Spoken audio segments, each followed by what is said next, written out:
What's good, YouTube?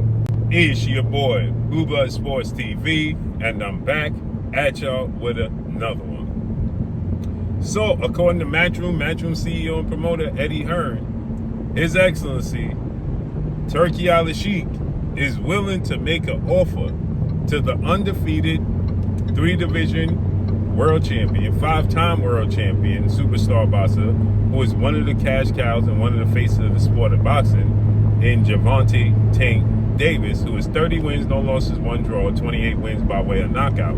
Should Gervonta Tank Davis come through his next fight against WBA super featherweight world champion and lightweight now superstar coming into lightweight title contender, Lamont Rose Jr. Gervonta Tank Davis and Lamont Rose Jr., they fought March 1st. It ended in a controversial draw. Lamont Roach is 25 wins, 1 loss, 2 draws, 10 wins by way of knockout.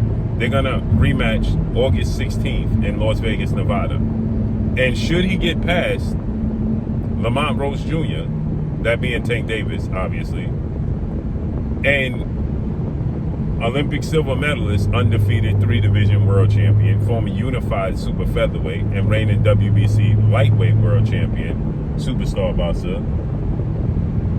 Should he get past Lamont Roach and superstar Shakur Stevenson, who is 23 wins, no loss, no draw, 11 wins by way of knockout, get past undefeated Mexican star title contender William Zepeda, who is 33 wins, no loss, no draw, 27 wins by way of knockout, this Saturday, July 12th, should Shakur Stevenson get past William Zepeda and Tank gets past Lamont Rose Jr., His Excellency Turki Al-Sheikh is willing to allow Tank Davis to write his number like he did for 4-division world champion Mexican superstar boxer Saul Canelo Alvarez to sign on board with Riyadh season and Turki Al-Sheikh and make a fight with Terrence Crawford and big fights there moving forward. So after this fight, Turki Al-Sheikh wants it to be exciting. Obviously, he's stated that on numerous occasions.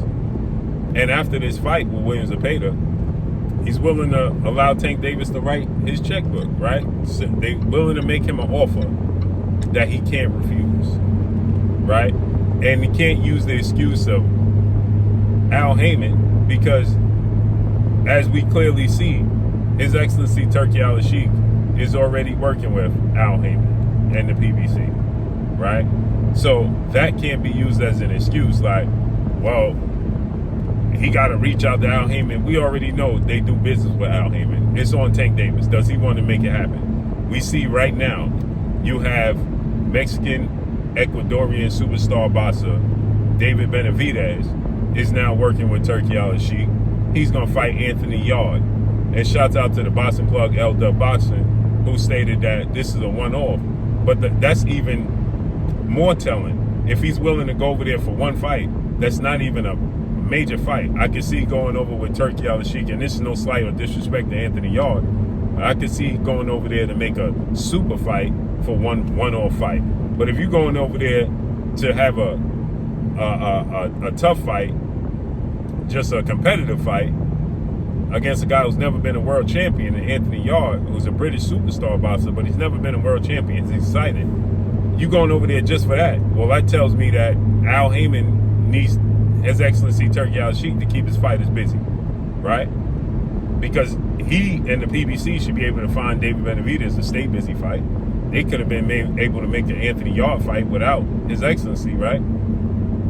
So with that said, if it's a super fight for David Benavidez, I can understand that. But just for this, then that tells you that he's open and willing to working with Turki Al-Sheikh, which means that it should be no issues with Gervonta Tank Davis working with Turki Al-Sheikh to make a Shakur Stevenson fight, and it would be a unification bout.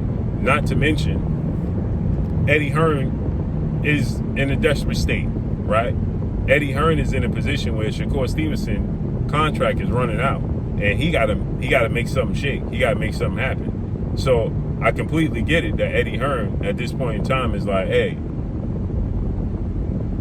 going to Turki Al Sheikh, hey, listen, man, we're going to have to, you know what I'm saying, step on the gas. You know what I mean? Now, and the flip side of that is, what options does Shakur Stevenson have? It's not like he got a ton of options, because all of these promotional companies got to work with Turki Al Sheikh. Now, maybe he don't work with Eddie Hearn, and he could work back. He ain't going to work with Top Rank and Bob Arum again. If he leaves Eddie Hearn, who's he going to work with? PBC? Well, we see they need Turki Al Sheikh. Who's he going to work with? Golden Boy Promotions? They need Turki Al Sheikh. Who's he going to work with? They all need Turki Al Sheikh. So, at the end of the day, he may not work with Eddie Hearn, but he's going to need Turki Al Sheikh. So, this just makes sense, in my opinion, that, you know, they would write the checkbook, because it's a big fight. It's a super fight, right? If you do it for Canelo, do it for Tank Davis and Shakur Stevenson. I'm not saying they got to give Tank Davis $150 million. That's diabolical. But he could give Shakur Stevenson, you know, a big number. I mean, Tank Davis a big number that he can't refuse, to entice him to come through and make the fight happen. Period. So let's see it. So according to Eddie Hearn, His Excellency Turki Al Sheikh is willing to do it. Let's see how it unfolds and plays out. I hope so. Right? That if you give Tank Davis a big enough number to entice him, he'll make the fight happen. Period. I don't care where the fight is at. Money talks. Money talks. So let's see how this unfolds and plays out, man. But y'all let me know what y'all think about this. What number y'all think that's going to get Tank Davis to say yes to coming and working with them and fighting Shakur Stevenson? Let me know what y'all think, man. Follow me on Instagram at Blue Blood Sports TV, all one word. I'm gone.